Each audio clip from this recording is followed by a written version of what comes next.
I'm talking about those educated girls, those confident girls, they don't need anyone. اور اس کے بعد بھی ان کے اوپر فیملی کا یہ پریشر ہوتا ہے کہ اگر ہم نے تمہارا رشتہ کرنا ہے تو کسی باہر ملک میں کرنا ہے, کیونکہ تم نے اتنا پڑھا ہے, اتنا لکھا ہے, تو ڈیفینیٹلی تم ڈیزرو کرتے ہو کہ تم باہر جاؤ, تم کچھ اچھا ارن کرو.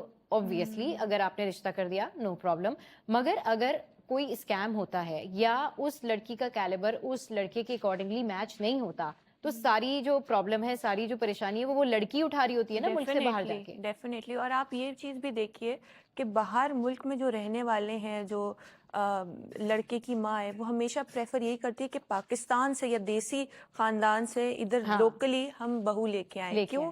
کیونکہ آپ اس کو دبا کے رکھ سکتے ہیں, فیملی سے دور ہوگی, جلدی سے گھل مل جائے گی, ایک مینٹالٹی ہوتی ہے, رائٹ. حالانکہ ایسا نہیں ہوتا ہے.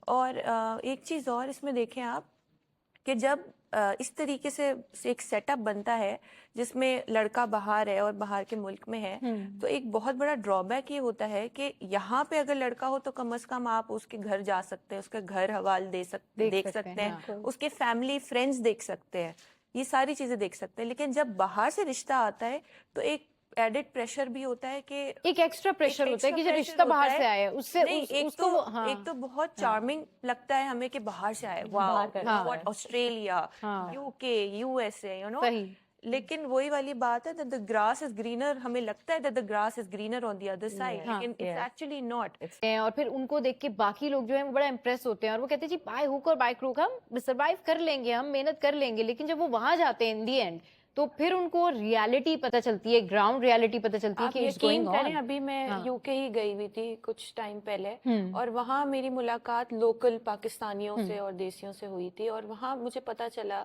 کہ ان میں سے ایک شخص اپنی کہانی بتایا تھے کس طریقے سے وہ آئے تھے. وہ آج سے 15 سال پہلے یو کے آئے تھے, اور آئے تو وہاں پہ اسٹڈی کے لیے تھے, لیکن کیونکہ ہینڈ ٹو ماؤتھ چل رہا تھا, because he had to support himself, انہوں نے وہاں پہ بائک پہ یہ جو فوڈ ڈیلیوریز ہوتی ہیں وہ شروع کر دی تھی. اور آج 15 سال کے بعد بھی وہ وہی کام کر رہے ہیں along with 2-3 other under the table kind of work. بات ساری یہ ہے کہ 15 سال کے بعد بھی آپ سروائیو کر رہے ہیں وہاں پہ. So where is that period where you will thrive? Right. So that was a big question mark for me کہ تم 15 سال پہلے اگر تم یہیں وہی کوئی کاروبار کر لیتے پاکستان میں ہی رہ کے, تو کتنا ڈفرینس ہوتا. اب آپ 15 سال کے بعد وہیں کھڑے ہوئے جہاں 15 سال پہلے کھڑے ہوئے تھے. کیوں؟ کیونکہ صرف آپ کو گرین کارڈ چاہیے. اب اس شخص نے کہا بس مجھے جو ہے وہ میرا ڈیلے ہو گیا تھا, یہ ہو گیا تھا, مجھے بس جنوری میں ملنے والا ہے, جیسے ہی ملے گا اس کے بعد میں آ کے اپنے ماں باپ سے ملوں گا. آپ سوچو, آپ نے ابھی تک ماں باپ سے بھی نہیں ملا, جسٹ بیکاز آپ کو ایک تھا کہ بھائی گرین کارڈ ملے گا آپ کو. واٹ از دس؟ بالکل, اتنے بڑے بڑے حادثے ہو جاتے ہیں ان کے گھروں میں, وہ نہیں آ پاتے. ان کو یہ ہوتا ہے کہ جی ویزا ایشوز ہیں, کئی لوگوں کے پاس پیسے نہیں ہوتے. وہاں پہ میں نے اوبر ڈرائیورز دیکھے ہیں جو کہ ماسٹرز کیے ہوئے ہیں, ڈبل یہ بڑا افسوس ہوتا ہے کہ زبردست ہماری یوتھ اور اس طرح سے اوبر ڈرائیو کر رہے ہیں, اور اس کے باوجود وہ یہ کہہ رہے ہیں ہم تنگ آ گئے یہاں سے, ہمیں یہاں سے موو آن ہونا ہے, maybe to Middle East اور somewhere back to our own country, because ادھر تو اتنے ٹیکسز لگ گئے, ہر بات پہ ٹیکس ہے, مارگیج کے اندر ہے ہم لوگ. We are just living in a hell right now. صحیح.